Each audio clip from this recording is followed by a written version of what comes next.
You're listening to Dateline Latin America, Tear Gas and Tango with Joe Goldman, 37 years with ABC News, then with UPI, with The Village Voice, and many other. And me, Daniel Schweimler, originally from London, formerly of the BBC, 19 years, and more recently with Al Jazeera English across Latin America.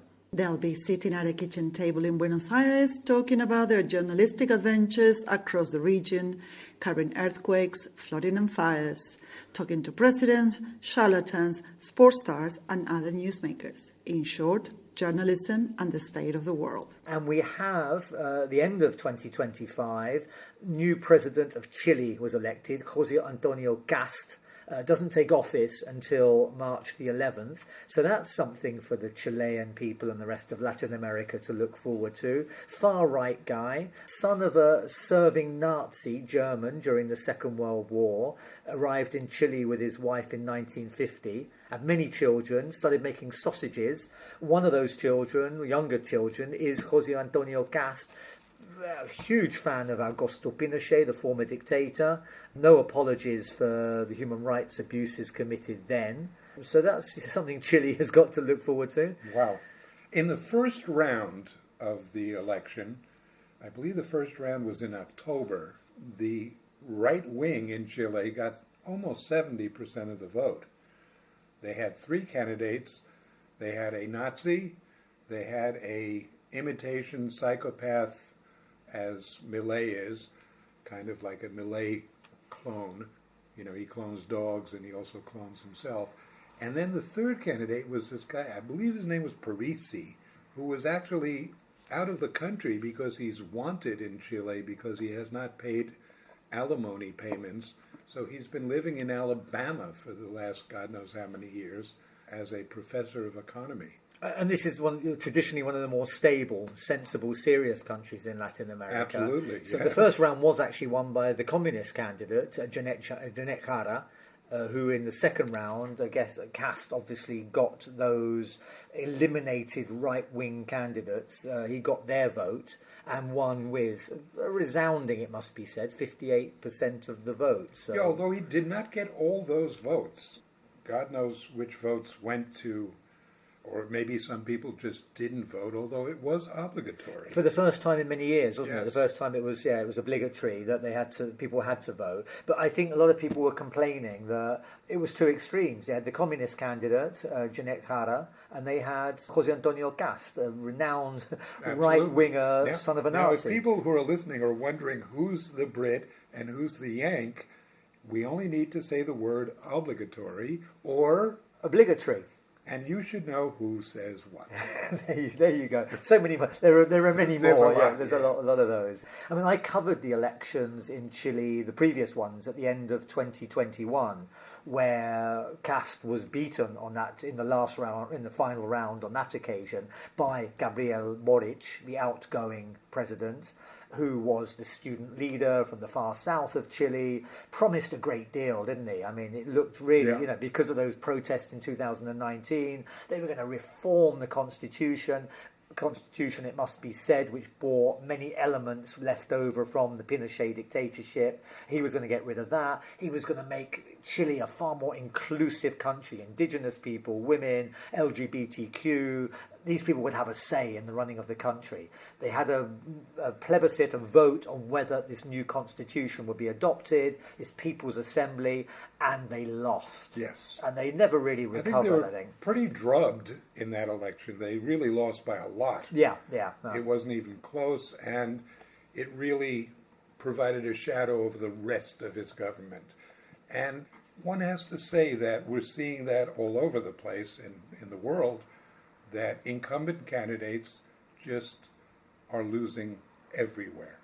People are dissatisfied, and it's very hard to find, I guess Mexico is an exception, it's very hard to find continuity in government. Yeah, so we're getting this right when we're seeing it across Latin America. Okay, we had Bolsonaro in Brazil. He's now gone, although his son has said he's going to be standing in the next elections.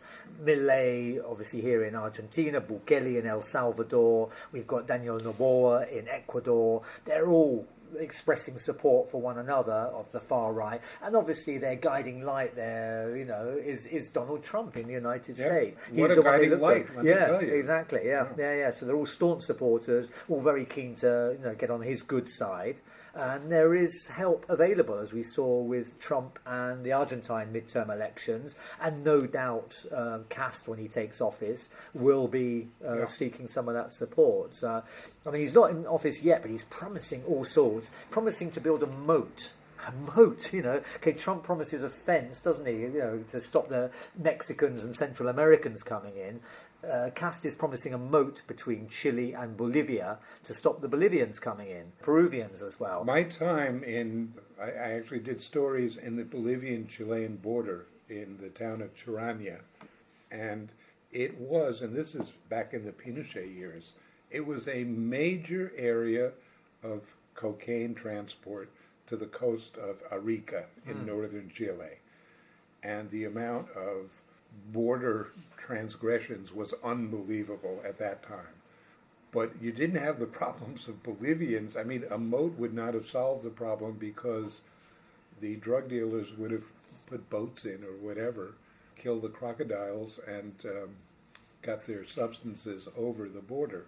What I'm seeing really, and we've talked about how Kast had a candidate, had as his campaign, really ripping into the idea of immigrants in Chile, especially Venezuelans. I think you had mentioned, Daniel, that so many of the Venezuelans supported Kast in his campaign because he was against Maduro. But now that he's come into power, what's one of his big promises? To deport them all. Yeah, he's saying he doesn't take office till March the 11th, but he wants them gone before. If they've got any sense, they'll be gone before then because he's coming after them. I mean, the big issue was security, insecurity, crime, as it often is when the right come to power.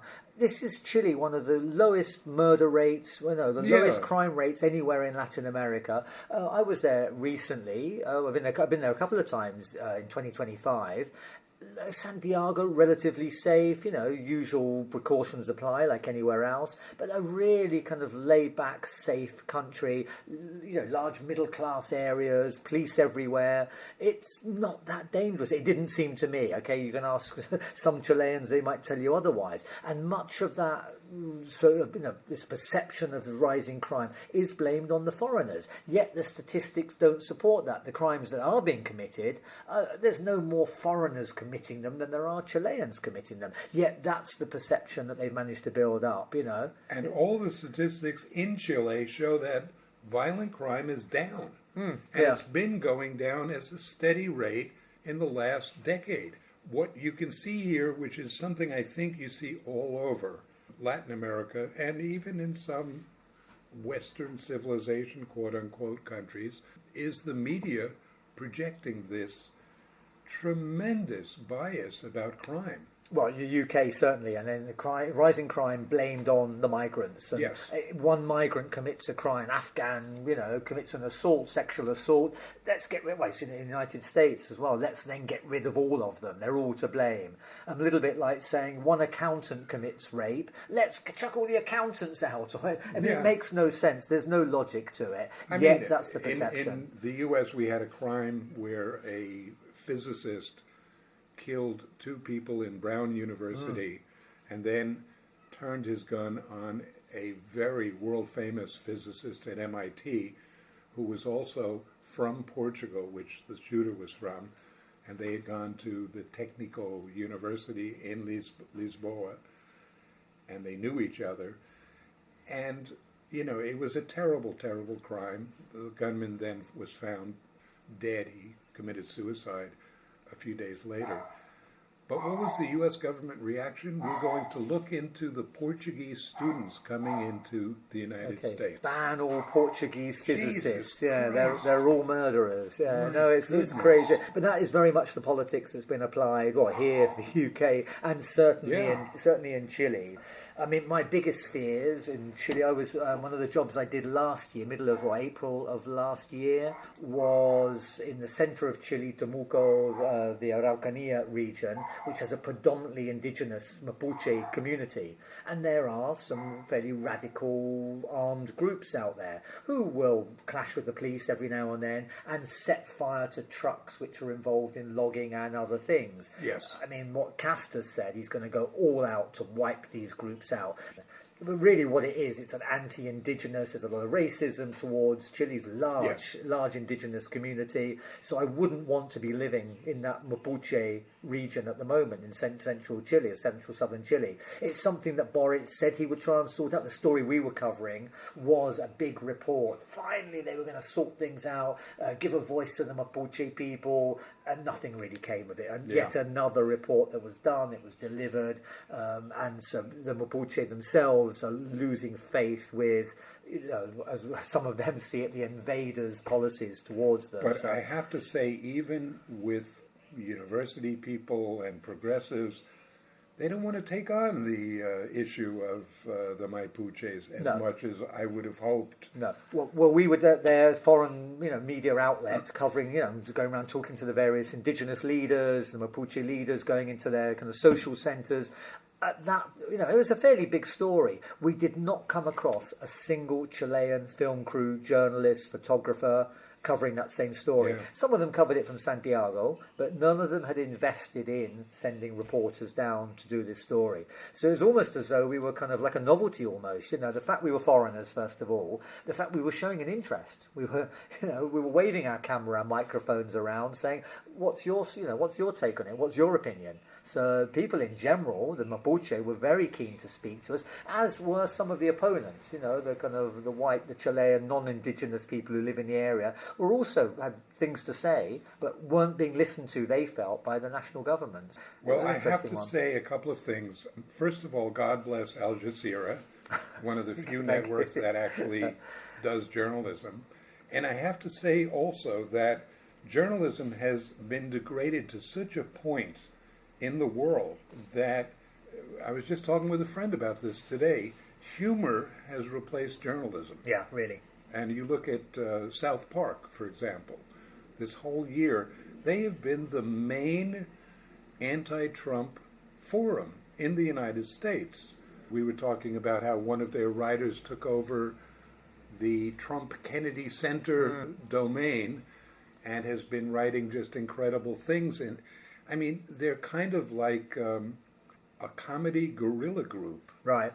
And they are filling a space that should be filled by journalism, doing documentary work and doing other things, and they just are not doing it. Well, one of the most prominent comedians talking about politics in the UK is a pretend journalist, Jonathan Pye. Pretends to be a journalist, but I have to go to Jonathan Pye, led by Don Keys, Stuart Lee, the kind of dominant comedians in the UK at the moment, as you say, doing what journalists should be doing. I mean, the journalists what we've seen in Latin America with Kast, with Milei, with Bolsonaro, the mainstream newspapers, the legacy media in all these countries were the owners of these newspapers, TV stations and whatever, were staunch supporters of the right-wing candidates. Yeah. So El Mercurio in Chile, Globo in Brazil were supporting the right-wing candidates, were telling the world what their candidates wanted them to say. So you weren't getting, the real stories have to come from the comedians,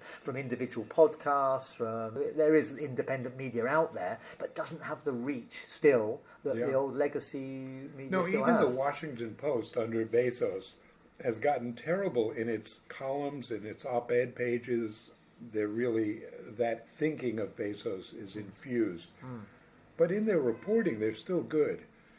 In Latin America, I think it's all just infused. I mean, you have some really good reporters. I think of La Nacion. There are a few friends of mine who are terrific reporters, and they'll complain that they do a piece on Milei and it's on page 29, somewhere hidden and cut to bits. But they're trying. They're still there. They're still there. Yeah. But in general, the reporting has just been absolutely awful. And so many of the, I don't want to call them newspapers because I'd rather call them media groups, are much more interested in power and getting all kinds of benefits from a government, so they're not going to do anything against the government. So once again, comedy or humor is more important than journalism. Right. It's really sad. I tell you what, I saw when I covered Kast during the 2021 elections in Chile, no humour there at all. It was quite a difficult one to cover because I was following him. One of my colleagues was following the winner, the eventual winner, Gabriel Boric.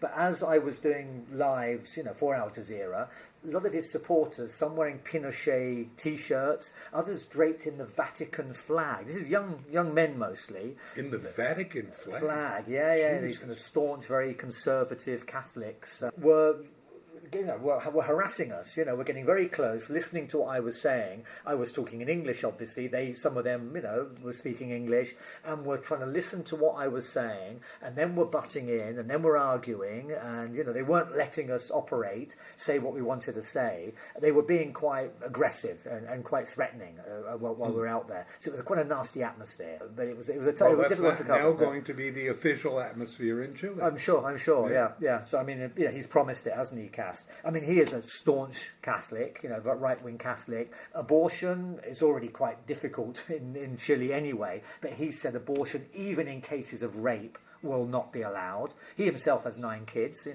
nothing against him for that, but he is what he says he is. He's a hard right-wing Catholic, and he will implement some of those policies. And also others serving time, there are some in Chile serving time for abuses committed during the Pinochet regime. They're going to get pardoned. Kast's brother served in Pinochet's, he was a minister in Pinochet's government, so very, very close, and he's an admirer, he's an open admirer. So again, the stigma that might have been attached to supporting Pinochet once upon a time, even if you didn't say it out loud, now it's seen as being okay to say it out loud. So, and the thing is, it could all change in 4 years. Yeah. Turn widely around. It's the struggle in Latin America. But especially, I mean, they talk about Chile as being one of the countries in Latin America with the worst distribution, or the most unequal distribution of wealth.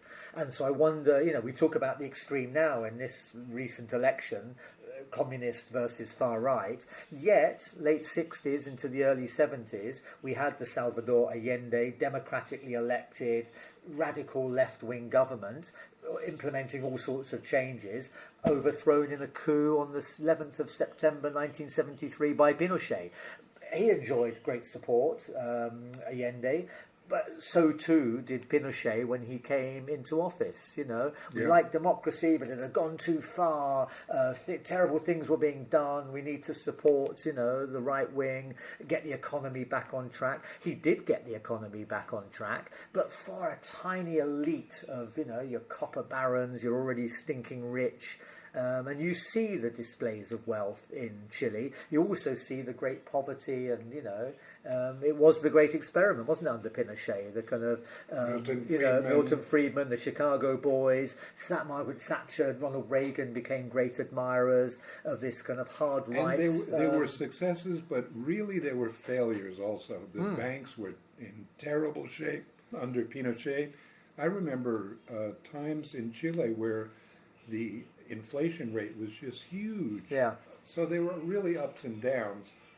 It was really getting to try to upset what happened with Allende. They had to kill 3,000 people, torture a whole country, create exiles, a whole generation of exiles. So I say an economic success for a tiny few. And for foreign investors, it must be said as well, the mining companies, people involved in the copper industry, so a lot of foreigners, because they saw Chile as stable, which it was, with a kind of hard-fisted, Iron Man like Pinochet in office, so your investments would be protected. Pinochet never touched the military percentage of the copper company, Codelco, giving part of its earnings, if you will, the state mining company, mainly in copper, would give the military a huge chunk of their money. And Pinochet protected that. I mean, Pinochet himself, after he left office, was then found to be, this kind of clean-living authoritarian figure, was then found to be horribly corrupt. That's And right. they'd been pocketing all, millions and millions of dollars. So I thought he'd lost a lot of support in Chile. I went to cover his funeral. I went to cover his sickness, first of all, at the end of 2006 for the BBC. And I remember turning up in Chile, a boiling hot day, middle of the Chilean summer in December, I think it probably was.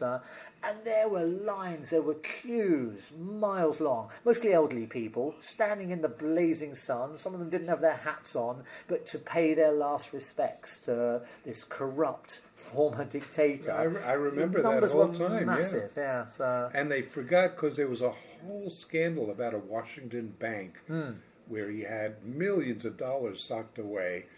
It seemed to have a tremendous resonance in Chile. That was probably about 2000. But you're right, it just kind of floats away. People forget. And now they've got this apologist for Pinochet back in office. Yeah. Again, it's supposedly rising crime rate. What the thinking was behind that. Or they simply couldn't bring themselves to vote for a communist. There was no centre ground. It's, in the final round of voting. So, Chile has got what it voted for, and we'll see where it goes, I guess. Absolutely. And let's not forget the 1973 coup, in part, was funded by U.S. government. Henry Kissinger and Nixon involved in coup plans.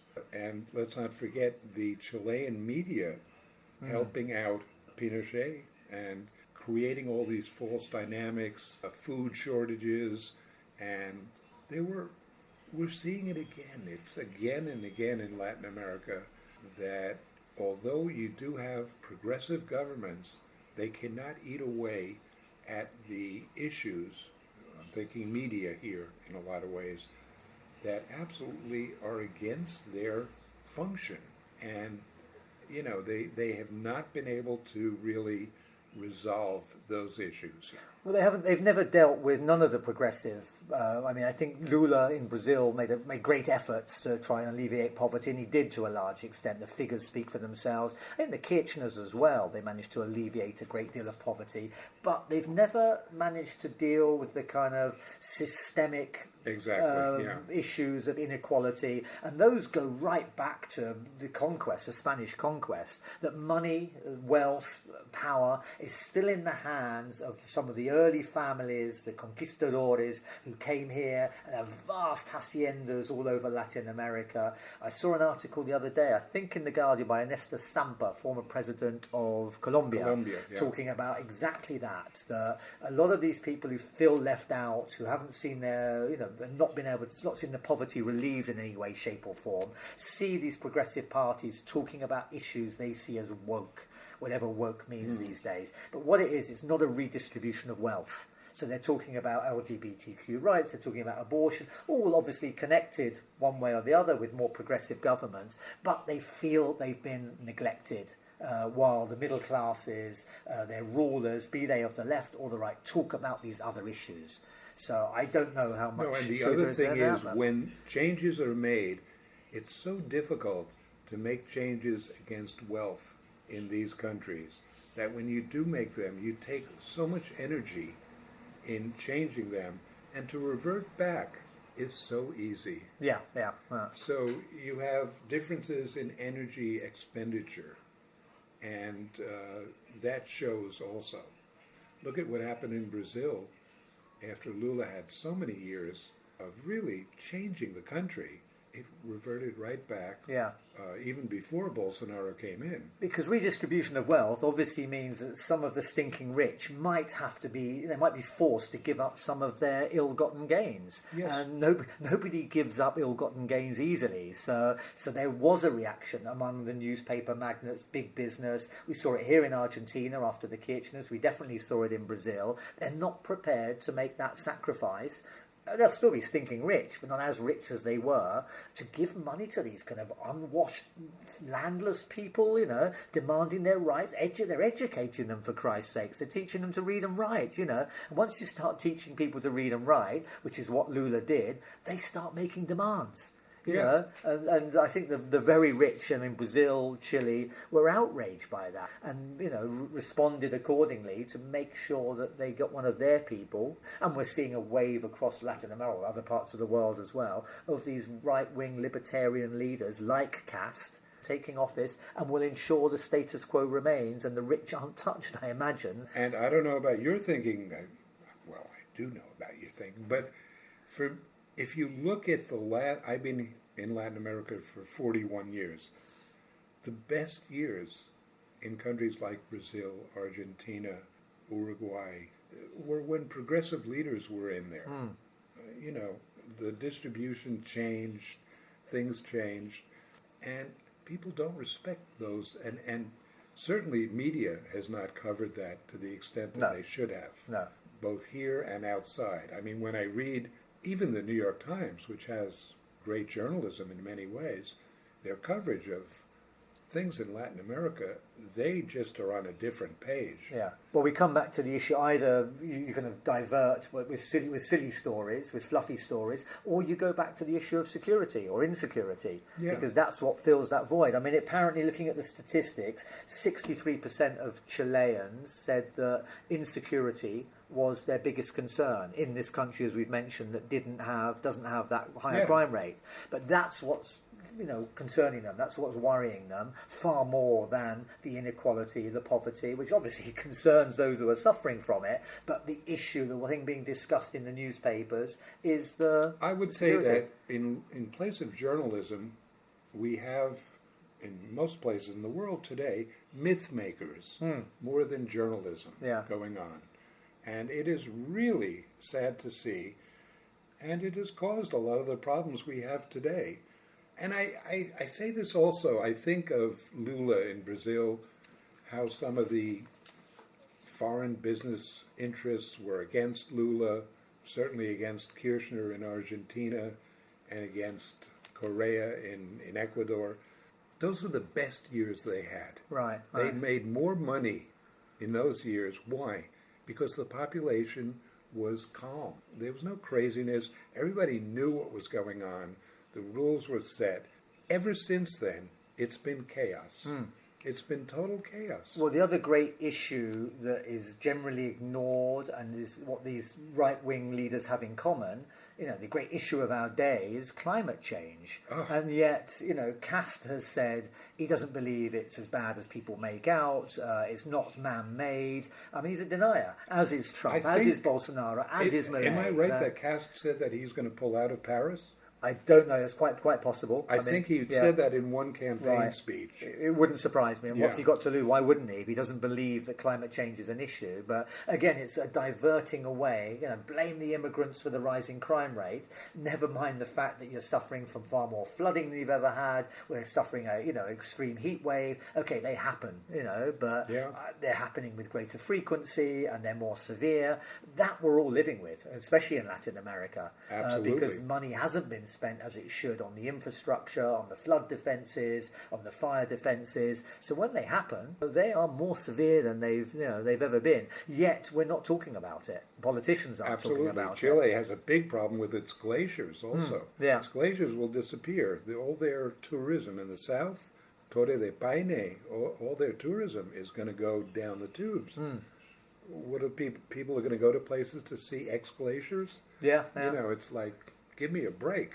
There seem to be governments that come in and put emphasis on environmental concerns.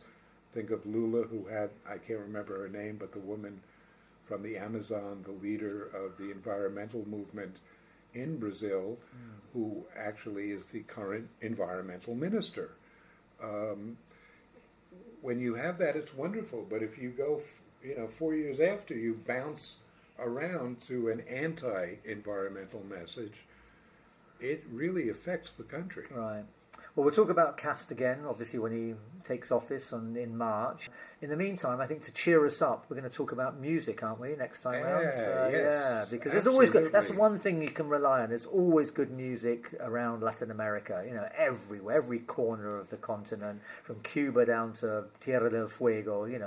Although Kast may have Wagnerian I'm sure. dreams. I'm sure he but does. We'll Yeah, see. yeah. I'm sure. If his parents brought their Wagner records from That's Bavaria, right. didn't they, when they came over? Right. But, yeah. But we won't be playing any Wagner. We'll be dancing tango. What else? I'm playing the charango. And but, I don't know. I can't dance and I can't sing. But we'll talk about it. Argentine rock. We'll Yeah, talk yeah, about yeah. some of the wonderful Brazilian musicians. There's loads to talk about. Okay, that sounds great, Joe. Good to talk to you. See you soon. See you soon.